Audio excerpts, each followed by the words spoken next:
नमस्कार, आप सभी को स्वागत है हमारे मोटिवेशन हिंदी स्टोरी में। तो आज की कहानी का टाइटल है मेरी रूह कांप जाती है। तो दोस्तों कहानी को स्टार्ट करते हैं। ये घटना है आज से 12 साल पहले की। उन दिनों में बिहार के एक छोटे से गांव में हसनपुर के अस्पताल में कार्य करता था। एक रात अस्पताल में ज़्यादा मरीज की वजह से रात को 12 बज गए। उस रात तेज बारिश हो रही थी। मैं भीगते भीगते अपने घर पहुँचा। कपड़े गीले होने की वजह से मैं अपने कपड़े बदल ही रहा था कि अचानक दरवाजे खटखटाने की आवाज़ आई। मैंने सोचा कि इतनी रात को कौन आया होगा। मैंने दरवाज़ा खोला और देखा कि एक लड़की जो बरसात में भीगी हुई थी रोते रोते कहने लगी कि मेरी माँ की तबीयत बहुत ख़राब है, आप जल्दी चलिए नहीं तो वो मर जाएगी। मैंने उससे कहा कि रात को मैं मरीज नहीं देखता हूँ, सुबह अस्पताल में ले आना। मगर वो लड़की जाने को तैयार नहीं थी और वो रोने गिड़गिड़ाने लगी। उसकी आवाज़ सुनकर मेरी पत्नी को उस लड़की पर दया आ गई और मुझे उसके साथ जाने को कहा। मैंने मन ही मन परेशान होते हुए बाहर आया और अपनी जीप निकाली।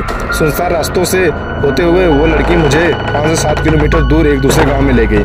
मैंने सोचा कि ये लड़की इतनी रात को मेरे यहाँ कैसे पहुँची, लेकिन मैंने इन बातों की तरफ ध्यान न देते हुए एक मकान में पहुंचा और वहां उसकी मां बीमार पलंग पर लेटी थी। मैंने उसकी नब्ज देखी और इंजेक्शन दे दिया और कुछ दवाएं लिख दी। उस लड़की ने मुझको बाहर मेरी जीप तक मुझको छोड़ दिया। फिर मैं घर आ गया। अगली सुबह जब मैं अस्पताल के लिए जाने लगा तो सोचा कि रात वाले मरीज से मिलता जाऊं, थोड़ा सा चक्कर ही पड़ेगा रास्ते में जाने को। ये सोचकर मैं वहाँ उस गांव में पहुंच गया। मैं रात को जिस मकान में गया था उस जगह पर मुझे कोई मकान नहीं दिखा। मुझे उस जगह पर खंडहर नजर आ रहा था। तो मैं गांव के लोगों से पूछने लगा कि यहाँ एक घर और परिवार रहता था। तो लोगों ने हैरानी से देखते हुए कहा कि यहाँ ऐसा कोई घर नहीं है। ये सुनकर मेरे रोंगटे खड़े हो गए। मैं सोचने लगा कि रात को जो मेरे साथ हुआ वो क्या था। वहाँ के लोगों ने बताया ये प्रेत लीला है, हर साल किसी एक इंसान के साथ होती है।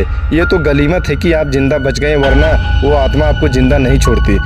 मैं हालांकि भूत प्रेत में ज़्यादा विश्वास नहीं करता था। मैं जब गांव वालों के साथ उस खंडार में पहुंचा तो उस खंडार के बाहर मेरी जीप के पहिए का निशान था और वो इंजेक्शन और दवा भी वहीं पड़ी थी। मैंने बिना लोगों को और बातें किए फिर से घर लौट आया और घर वालों को सारी बात बताई।